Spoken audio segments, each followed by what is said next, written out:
स्वागत है सम्राट क्लासेस में। मैं अरुण कुशवाहा। आइए शुरुआत करते हैं कक्षा 10वीं की सामाजिक विज्ञान इतिहास भाग का अध्याय दूसरा, इंडो चाइना में राष्ट्रवादी आंदोलन। सबसे पहले महत्वपूर्ण घटनाओं के बारे में चर्चा करेंगे। तो आइए शुरुआत करते हैं।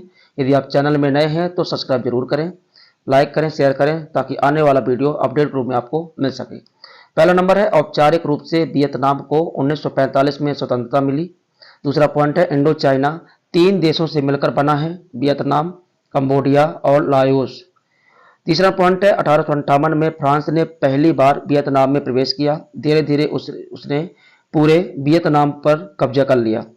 चौथा नंबर बात करें 1887 ईस्वी में फ्रेंच इंडो चाइना का गठन किया गया। पांचवा नंबर फ्रांसीसी शिक्षा देकर अपनी सभ्यता के रंग में रंगना चाहते थे।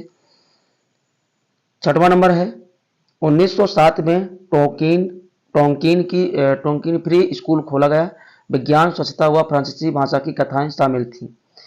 सातवें नंबर में है 1926 में साइगॉन नेटिव गर्ल्स स्कूल में आंदोलन, विवाद का कारण कतार में बैठने के लिए कहना।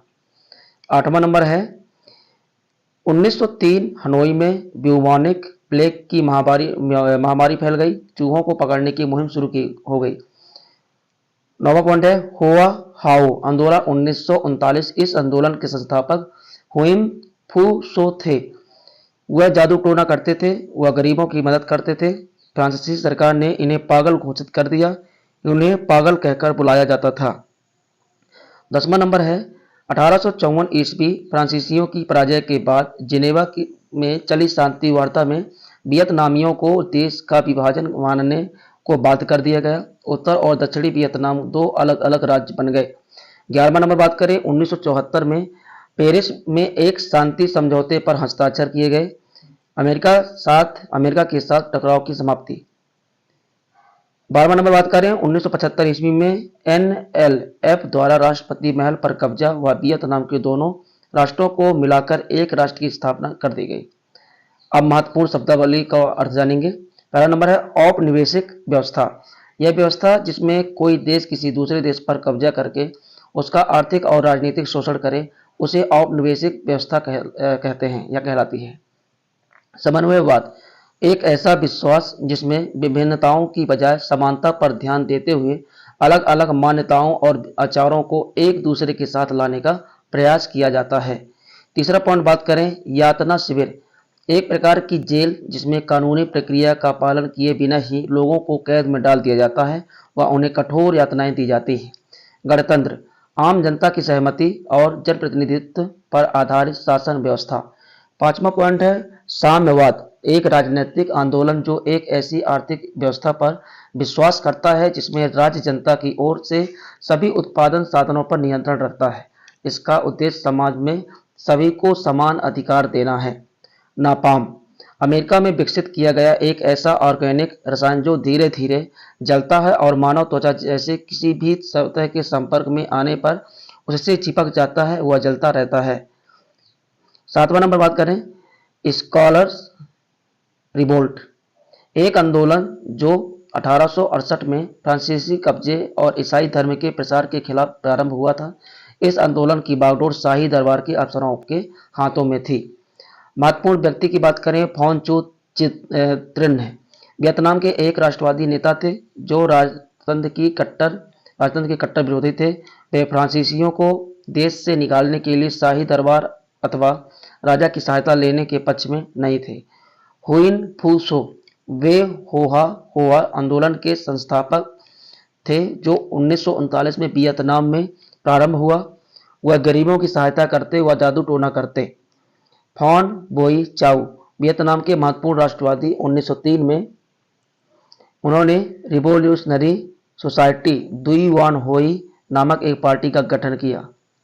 कन्फ्यूशियस ये एक चीनी विचारक थे। उन्होंने सदाचार, व्यवहार बुद्धि और उचित सामाजिक संबंधों को आधार बनाते हुए एक दार्शनिक व्यवस्था विकसित की। अब बात करें पाठ 2 से महत्वपूर्ण एक अंक वाले बनने वाले महत्वपूर्ण प्रश्नों के बारे में चर्चा करेंगे। ठीक है, तो आइए शुरुआत करते हैं। पहला क्वेश्चन है इंडो चाइना में कौन से देश सम्मिलित हैं? तो उत्तर है वियतनाम, लाओस, कंबोडिया। दूसरा नंबर है संरचनागत परियोजनाएं क्या होती हैं? तो उत्तर है ऐसी विशाल परियोजनाएं जिनसे अर्थव्यवस्था का ढांचा तैयार होता है, उसे संरचनागत परियोजनाएं कहते हैं। 1930 की महाबंदी का वियतनाम पर क्या प्रभाव पड़ा? तो उत्तर है इसके 3 पॉइंट बने। पहला नंबर है रबड़ और चावल के दाम गिर गए। दूसरा, किसानों पर कर्जा बढ़ने लगा। तीसरा, बेरोजगारी में तेजी से वृद्धि हुई। अगला प्रश्न है वियतनाम की लापरवाही चिंगारी किसे कहा जाता था और क्यों? उत्तर है न्यो अल और हा तिन प्रांतों को रेडिकल आंदोलन की चली आ रही एक लंबी परंपरा के कारण लपलपाती चिंगारी कहा जाता था। पांचवा, एजेंट ऑरेंज क्या है? अमेरिकी सेनाओं ने वियतनाम पर इसका छिड़काव क्यों किया? उत्तर है एक ऐसा जहर जिसके छिड़काव से पेड़ों की पत्तियां झड़ जाती हैं, पौधे मर जाते हैं। जिन ड्रमों में रखे इन ड्रमों में इसे रखा जाता था उन पर ऑरेंज रंग की पट्टियां बनी होती थी। इस जहर का छिड़काव इसलिए किया गया क्योंकि वे वियतनाम के जंगलों को नष्ट कर देना चाहते थे। उपनिवेशों को क्यों स्थापित किया गया? उत्तर है साम्राज्यवादी देश की भलाई के लिए। 7वां नंबर प्रश्न है सन यात सेन कौन था? तो उत्तर है चीन के महान नेता थे। 8वां है कन्फ्यूशियस कौन था? उत्तर है चीनी दार्शनिक। 9वां नंबर है 1903 में हनोई के नवनिर्मित आधुनिक भाग में कौन सी महामारी फैली थी? उत्तर है ब्यूबोनिक प्लेग।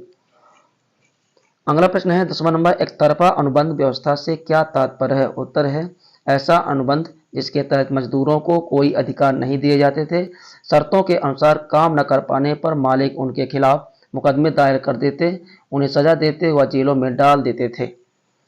अब बात करें कुछ प्रश्न जो लघु और दीर्घ के रूप में बन सकते हैं। तो आइए शुरुआत करते हैं। पहला क्वेश्चन वियतनाम पर फ्रांसीसियों के कब्जे के बाद टकराव क्यों होने लगा? कारण लिखिए। तो उत्तर है फ्रांसीसियों का दबाव सबसे ज़्यादा सैनिक व आर्थिक मामलों में था। उन्होंने वियतनामी संस्कृति को तहस नहस करने की कोशिश की। फ्रांसीसियों और उनके वर्चस्व का एहसास करने वाली हर चीज़ के खिलाफ वियतनाम के लोगों ने विरोध किया। यहाँ से वियतनाम में राष्ट्रवाद के बीज पड़े। प्रश्न नंबर 2, वियतनाम की संप्रभुता का शोषण करने के उद्देश्य को पूरा करने के लिए फ्रांसीसियों द्वारा उठाए गए कदमों की व्याख्या कीजिए। तो उत्तर है फ्रांसीसियों ने मेकांग डेल्टा इलाके में खेती बढ़ाने के लिए नहर बनवाई, जल निकास का प्रबंध किया, लोगों को जबरन काम पर लगवाया गया, चावल के उत्पादन में वृद्धि, संसार का सबसे बड़ा निर्यातक देश बना। अगला प्रश्न है फ्रांसीसियों ने वियतनाम में संरचनात्मक परियोजनाओं का निर्माण क्यों और कैसे किया? तो उत्तर है वस्तुओं के आवागमन, फौजी टुकड़ियों की आवाजाही और पूरे क्षेत्र पर नियंत्रण कायम करने के लिए। विशाल रेल नेटवर्क का निर्माण, वियतनाम के उत्तरी व दक्षिणी भागों को जोड़ा गया। रेल लाइन के जरिए कंबोडिया की राजधानी नोम पेन के रास्ते से होते हुए वियतनाम को सियाम देश से जोड़ा गया।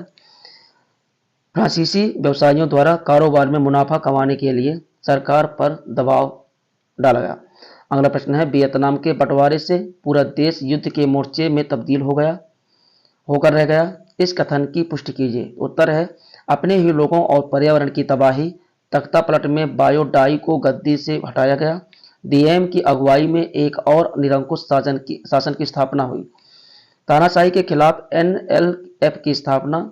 इसने हो ची मिन्ह के नेतृत्व वाली सरकार की सहायता से देश के एकीकरण के लिए आवाज उठाई। अगला प्रश्न है उन रचनात्मक परियोजनाओं का वर्णन कीजिए जिन्हें फ्रांसीसी उपनिवेशकों ने वियतनाम में विकसित किया। उत्तर है वियतनाम के मेकोंग डेल्टा इलाके में खेती बढ़ाने के लिए सबसे पहले वहां नहरें बनाई गई और जल निकास प्रबंधन शुरू किया गया। सिंचाई व्यवस्था का विस्तार किया गया। कई नहरें व भूमिगत जल धाराएं बनाई गईं। लोगों को जबरन काम पर लगाने से चावल के उत्पादन में वृद्धि हुई। वियतनाम चावल का दुनिया में 1931 तक तीसरा बड़ा निर्यातक देश बन चुका था। अगला प्रश्न है उपनिवेशों का विकास करना क्यों जरूरी है? कारण लिखिए। उत्तर है उपनिवेशों का विकास गुलाम देशों की अर्थव्यवस्था को मजबूत करने के लिए हुआ। विकास जरूरी है जिससे मुनाफा कमाया जा सकता है, जीवन स्तर बेहतर होगा, वे ज़्यादा चीज़ें खरीदेंगे, बाजार फैलेगा तो फ्रांसीसी व्यापारियों को फायदा होगा। अगला प्रश्न है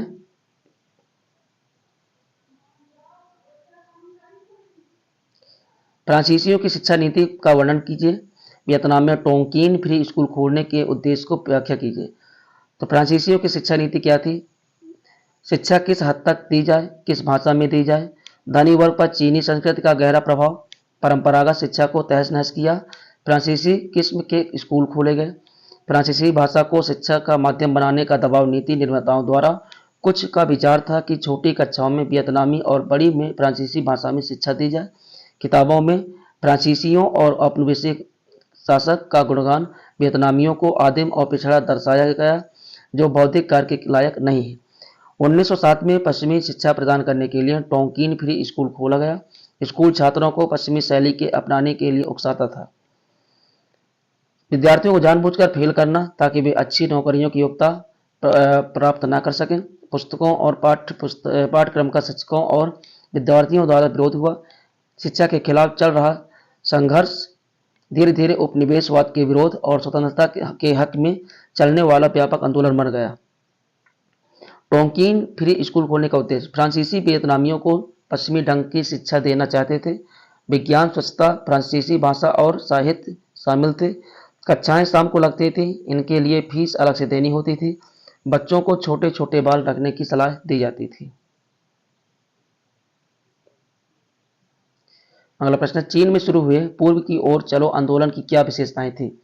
उत्तर, 20वीं सदी के शुरू में चीन में शुरू हुआ। 300 वियतनामी विद्यार्थी शिक्षा प्राप्त करने जापान गए। वियतनाम से फ्रांसीसियों को निकालना, जापानियों से हथियार व समर्थन की मांग। वियतनामी विद्यार्थियों ने टोक्यो में रेस्टोरेशन सोसाइटी की स्थापना की। अगला प्रश्न, स्वतंत्रता के लिए वियतनाम के संघर्ष में महिलाओं की क्या भूमिका रही, उसका विश्लेषण कीजिए। 1960 के दशक में के पत्र पत्रिकाओं में दुश्मन से लोहा लेती औरतों की तस्वीरें छपने लगी थी। योद्धा के रूप में नहीं बल्कि कामगारों के रूप में भी पेश किया गया। बूढ़ी व जवान औरतों को निस्वार्थ भाव से देश की रक्षा करते दिखाया गया। अगला प्रश्न है, हो ची मिन्ह मार्ग की 4 विशेषताओं का वर्णन कीजिए। उत्तर है, इस मार्ग पर सड़कों का एक बड़ा जाल है जो पड़ोसी देशों से जुड़ता है। फुटपाथों और सड़कों के विशाल नेटवर्क के माध्यम से सैनिक व रसद सामग्री भेजी जाती थी। इन मार्गों पर छोटे जगह जगह